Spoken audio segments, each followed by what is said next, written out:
of the Union of Concerned Scientists. This is a nonprofit organization that puts rigorous, independent science to work to solve our nation's most pressing problems. Fred, let's hear from you.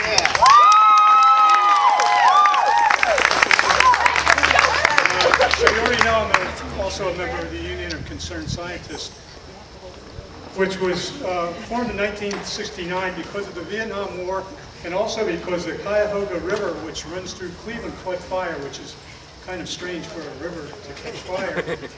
And they were concerned that the government was not paying enough attention to science in its policies. And it has grown ever since, and now it really tracks everything that's going on. It's been very busy since January 2017,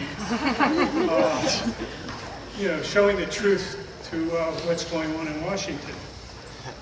I am a member, but I don't represent the Union of Concerned Scientists. I want to make that clear, but I've used reference material that they provide to all their members for my remarks today, which are about the importance of science, and I think they hope they bring up some things that you all haven't thought about. The first thing is public investment in science drives innovation, and you think about things that we take for granted today, GPS, the internet, they were all caused by scientists who initially were funded by the government.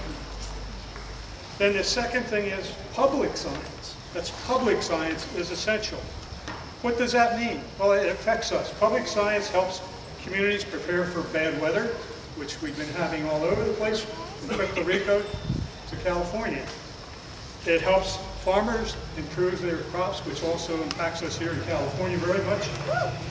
It helps public health officials understand how disease spreads and to take steps to prevent the spread. And it helps city planners.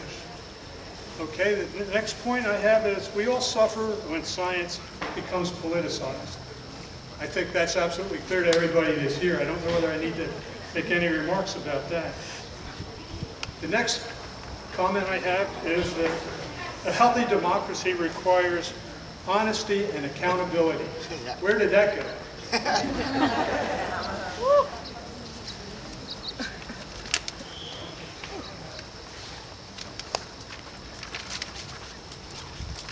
The next point is that the public, we have a right to know. And that's very important because we're taxpayers and we need to see the results and methodology of government research. And that's not being made very clear right now. Two more points. Science should support equity and justice. All too often, the benefits from scientific and technological advances haven't been equitably shared, and low-income communities and people of color have borne disproportionate risk associated with some of these advances, both in the United States and around the world.